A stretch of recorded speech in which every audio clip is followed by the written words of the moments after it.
Reservation in India is a system of affirmative action that provides representation for historically and currently disadvantaged groups in Indian society in education, employment, and politics.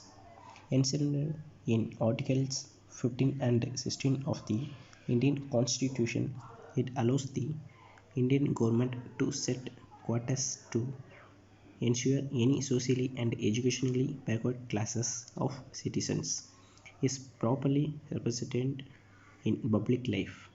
It is intended to realize the promise of equality enshrined in the Constitution of India. Reservation is primarily given to three groups: scheduled caste, scheduled tribes, and other backward classes, abbreviated as SC, ST, and OBC respectively. These are groups that have faced social and economic discrimination in the past and or the present and were severely underrepresented in public life. Originally, reservation was only given to SCs and STs but was later extended to OBCs in 1987 after the implementation of the Mandel Commission report. There are income caps on EWS, economically weaker sections, and OBCs, other backward classes, and no income limits exist for members of the scheduled caste and scheduled tribes. Reservation schemes. Government and public sector will hire job seekers based on reservation percentage from two different categories or reservation category: SC, ST, OBC, EWC, and other minorities. 2. Open category: general, SC, ST, OBC, EWC, and other minorities. In hiring, major priority given to reservation category, including 33% reservation for women.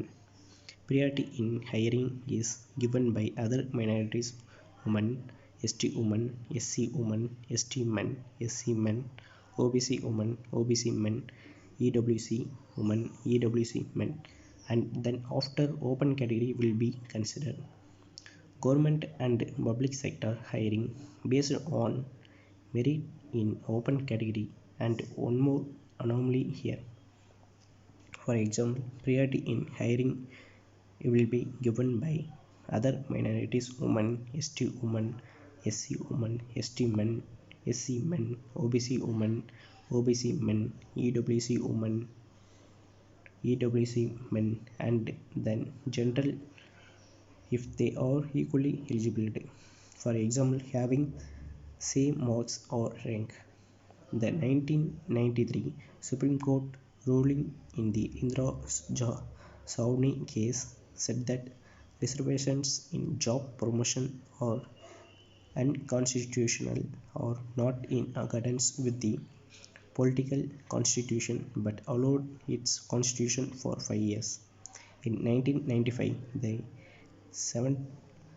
77th Amendment to the Constitution was made to amend Article 16 before the 5 year period expired to continue with reservation for SC/STs in promotions.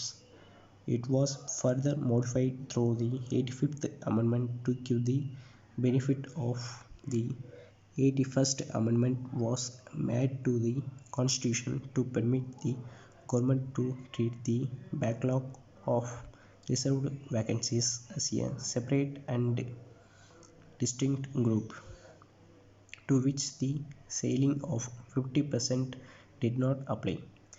The 82nd Amendment inserted a provision in Article 335 to enable states to give concessions to SC/ST candidates in promotion.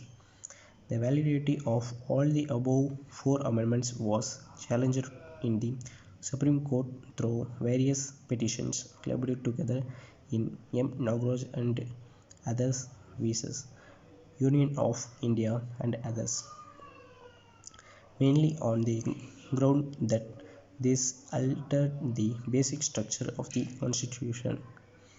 In 2006, the Supreme Court upheld the amendment but stipulated that the concerned state will have to show in each case the existence of compelling reasons, which include backwardness, inadequacy of representations, and overall administrative efficiency, before making provisions for reservation. The court further held that these provisions are merely enabling provisions. If a state government wishes to make provisions for reservation to SC/STs in the promotion, the state has to collect quantifiable data showing backwardness of the class and inadequacy of representation of that class. In 2007, the government of Uttar Pradesh introduced reservation in job promotions. However, citing the Supreme Court decision, the policy was ruled to be unconstitutional by the Allahabad High Court in 2011. The decision was challenged in the Supreme Court, which upheld in 2012 by rejecting the government's argument because it failed to furnish sufficient valid data to justify the move to promote employees on a caste basis. In education, government universities will allot seats based on reservation percentage from two different categories or reservation category: SC, ST, OBC, EWC, and other minorities. 2. Open category: general, AC, SC, ST, OBC, EWC, and other minorities. In allotment, major priority given to reservation category, including 33% is reservation for women. Priority in allotting is given by other minorities: women, ST women, SC women, ST men, SC men, OBC women, OBC men, EWC women, EWC men, and then after open category will be considered. Government universities will be allotted based on merit in open category. And one more exemption here: priority in allotting will be given by other minorities: women, ST women, SC women, ST men, SC men, OBC women, OBC men, EWC men, EWC women, and then general if they are equally eligible. For example, having same marks or rank. And reservation percentage under consideration for entrance exams fees for cutoff marks for allotment of seats and also applicable to other government schemes.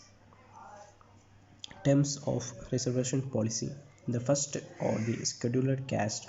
These communities were variously seen as at the bottom or underneath the caste system in South Asia. Below even the Sudra Varna, this caste gave hereditary professions considered impure by South Asian society, such as sewage cleaning, tannery, or washing clothes, and were thus considered polluted by other castes. They are subject to practice of untouchability, which takes the form of various social restrictions ranging from inability to touch other castes to inability to use the same water source or even live in the same area.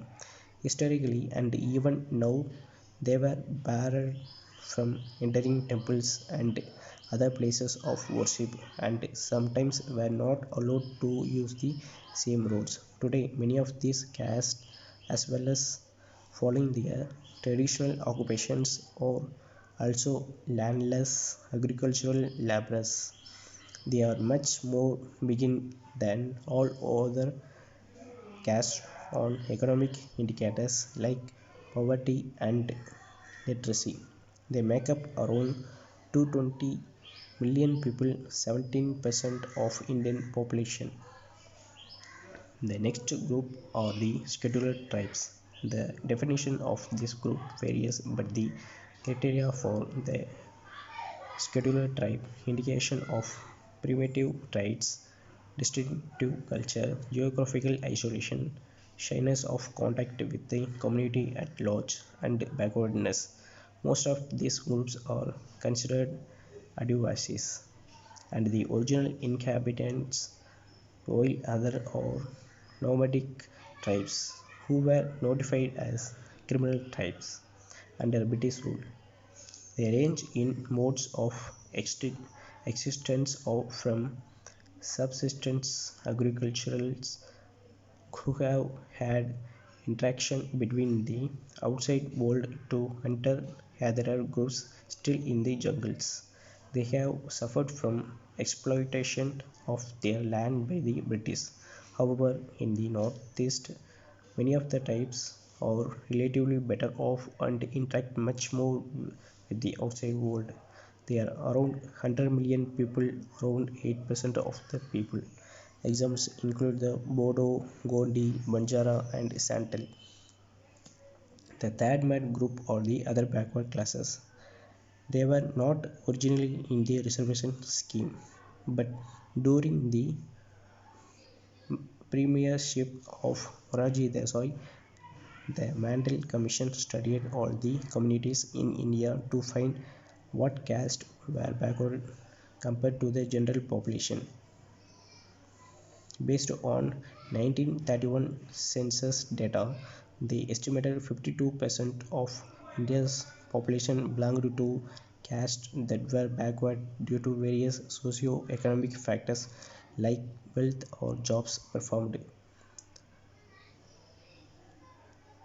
But in higher educational institutions, till now there is no reservation for the OBC community, but there is a reservation in regard to admission in primary, secondary, and higher secondary studies. The Women's Reservation Bill was passed by the Rajya Sabha on 9 March 2010 by a majority vote of 186 members in favor and 1 against. As of March 2013, the Lok Sabha has not voted on the bill. Critics say gender cannot be held as a basis of a reservation alone. Other factors should also be considered. Example, economic social conditions of women candidates, especially when applying reservation for educated women. In Gujarat and Andhra Pradesh, 33% of posts are reserved for females in all government departments and services, such as police, health, education, and general administration.